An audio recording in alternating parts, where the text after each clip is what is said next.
پاکستان کا ایٹمی بم بھارت کے لیے صرف ایک ہتھیار نہیں بلکہ ایک ایسا خوف ہے جو ان کے دل اور دماغ پر سایہ کیے ہوئے ہے۔ بھارت جانتا ہے کہ پاکستان نے یہ ایٹمی طاقت صرف دکھاوے یا دمکانے کے لیے حاصل نہیں کی، بلکہ یہ اس قوم کا دفاعی حصار ہے جو اپنی خودداری اور غیرت پر کبھی سمجھوتہ نہیں کرتی۔ بھارتی حکمران جب بھی پاکستان کے خلاف جنگی ارادہ باندھتے ہیں تو سب سے پہلے ان کے ذہن میں چاغی کے پہاڑ گونجتے ہیں، جہاں پاکستان نے دنیا کو اپنی ایٹمی صلاحیت کا مظاہرہ کر کے واضح پیغام دیا تھا کہ ہم امن چاہتے ہیں، لیکن اگر کوئی ہماری طرف میلی آنکھ سے دیکھے گا تو ہم اسے نیست و نابود کرنے کی طاقت بھی رکھتے ہیں۔ یہی وہ خوف ہے جو بھارت کو کبھی کھل کر جنگ کی طرف آنے نہیں دیتا، کیونکہ وہ جانتا ہے کہ پاکستان کا ایٹمی ہتھیار صرف میزائلز پر نہیں بلکہ ایمان، غیرت اور شہداء کے لہو کی طاقت پر چلتا ہے، اور جس قوم کے پاس ایمان ہو اس کے ایٹم بم کا وار دشمن کی روح تک کو ہلا دیتا ہے۔ وہ واحد اسلامی ملک ہے جو ایٹمی طاقت بنا نہ صرف اپنے لیے بلکہ پوری امت مسلمہ کے وقار کے لیے، اور آج بھی 2025 میں یہی پاکستان دنیا بھر کے ظالموں بھارت، اسرائیل اور امریکہ سامراج کے لیے ایک کانٹے کی طرح کھٹکتا ہے، کیونکہ یہ ملک لا الہ الا اللہ کی بنیاد پر بنا ہے۔ یہ ملک ایٹمی طاقت ضرور ہے، لیکن اس کی اصل طاقت اس کا ایمان ہے، اس کا جذبہ ہے، اس کی عوام ہے اور اس کی افواج پاکستان ہیں جو اپنی جانوں پر کھیل کر وطن کے دشمنوں کو نیست و نابود کر دیتے ہیں۔ چاہے وہ مشرقی سرحد پر بیٹھا دشمن بھارت ہو یا پھر مغربی دنیا کی اسلام دشمن قوتیں، پاکستان ایک ایسی چٹان ہے جسے ہلانے کے خواب دیکھنے والے خود ریزہ ریزہ ہو جاتے ہیں۔ دشمنوں نے سوچا تھا کہ ہمیں معیشت سے کمزور کرو، فرقہ واریت پھیلاؤ، میڈیا وار سے گمراہ کرو، لیکن یہ قوم ہر سازش کا جواب ایمان، اتحاد اور قربانی سے دیتی آئی ہے، اور آج بھی ہم دشمنوں کو للکارتے ہیں۔ سن لو اے بھارت، جب تم نے مئی 2025 میں دوبارہ لائن آف کنٹرول پر ناپاک قدم رکھنے کی کوشش کی، جب تم کو سمجھا کہ پاکستان اپنے اندرونی مسائل میں الجھا ہوا ہے، تو تمہیں جواب ملا گہرے اندھیروں سے چمکتی وہ روشنی جو چاغی کے پہاڑوں سے اٹھی تھی۔ ہمارے شہینوں نے نہ صرف تمہاری چوکیوں کو راکھ کیا بلکہ تمہیں وہ سبق سکھایا جو تم صدیوں تک نہیں بھولو گے۔ وہ حملہ صرف بارود سے نہیں، وہ حملہ غیرت سے تھا، ایمان سے تھا اور شہداء کے خون سے تھا۔ بھارتی میڈیا چیخ اٹھا، ان کی عوام نے سوال اٹھائے اور دنیا نے سچ دیکھا کہ پاکستان نہ کمزور ہوا ہے نہ جھکا ہے، بلکہ وہ آج پہلے سے زیادہ طاقتور، پہلے سے زیادہ متحد، پہلے سے زیادہ پرعزم ہے۔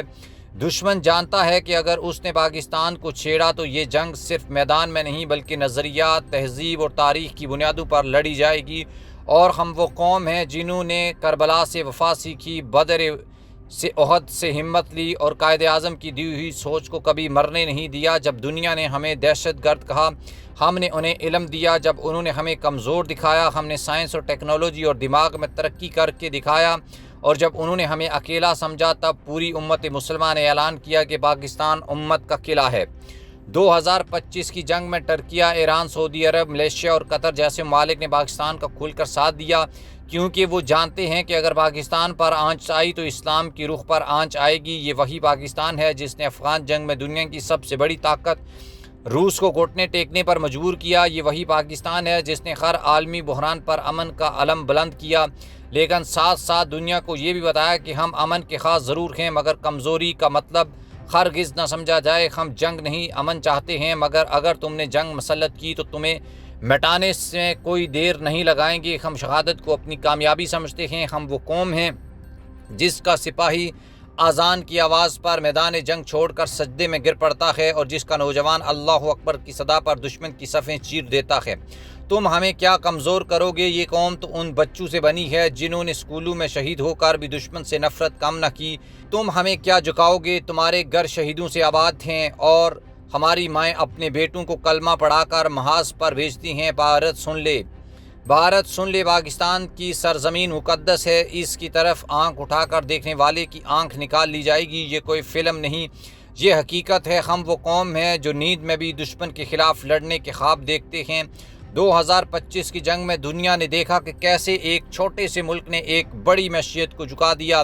بھارت کی فوجی تنصیبات تباہ ہوئیں، ان کی جنگی جہاز زمیں بوس ہوئے اور ان کا غرور مٹی میں مل گیا، مگر پاکستان نے پھر بھی صبر کیا، کیونکہ ہماری تربیت حضرت محمد مصطفیٰ صلی اللہ علیہ وآلہ وسلم کی امت والی ہے۔ ہم انتقام ضرور لیتے ہیں، مگر ہم کسی بھی انصاف کے ساتھ آج دنیا حیران ہے کہ کس طرح پاکستان ایک بار پھر سر اٹھا کر کھڑا ہے۔ ہماری معیشت بحال ہو رہی ہے، ہمارے نوجوان دنیا بھر میں علم، ٹیکنالوجی اور دفاع میں اپنا لوہا منوا رہے ہیں، ہم آگے بڑھ رہے ہیں اور دشمن پیچھے ہٹ رہا ہے۔ پاکستان اب صرف ایک ملک نہیں بلکہ ایک نظریہ ہے، ایک مشن ہے، ایک ایسی آگ ہے جو ہر اس سازش کے خلاف بھڑک رہی ہے جو ہمیں مٹانے کے خواب دیکھتا ہے۔ سن لو دشمنوں، ہم تمہارے میڈیا وار سے نہیں ڈرتے، نہ ہی ہم تمہارے پروپیگنڈے سے، ہم صرف اللہ سے ڈرتے ہیں، اور جس قوم کا خوف صرف اللہ ہو اسے کوئی شکست نہیں دے سکتا۔ ہمیں پرچم کا سبز رنگ ہماری زندگی ہے اور چاند تارہ ہماری رہنمائی ہے۔ ہم ایٹمی طاقت ضرور ہیں، مگر ہماری سب سے بڑی طاقت ایمان ہے، اور یہ ایمان ہمیں آخری دم تک لڑنا سکھاتا ہے۔ آج پاکستان دشمنوں کے دلوں پہ خوف ہے اور دوستوں کی آنکھوں کا نور ہمیں اپنی نئی نسل کو یہ سبق دے رہے ہیں کہ دشمن تمہاری سرزمین پر نظر ڈالے تو صرف جواب نہ دو، ایسا زخم دو کہ نسلوں تک یاد رکھے۔ ہم جنگ نہیں چاہتے، مگر اگر تم نے ہماری بقا پر وار کیا تو پھر ہم تمہیں نیست و نابود کریں گے، اور دنیا یہ بات یاد رکھے گی کہ پاکستان کو کمزور سمجھنے والا تاریخ سے ناواقف ہے۔ ہم نے ہر وار سہ کر جینا سیکھا ہے، ہم نے ہر زخم طاقت میں بدلا ہے، اور وقت ہے کہ پوری دنیا کو دکھا دیں کہ پاکستان صرف ایک ملک نہیں، یہ ایک امت مسلمہ کا فخر ہے، غیرت کا نشان ہے اور دشمنوں کے لیے قیامت کا سامان ہے۔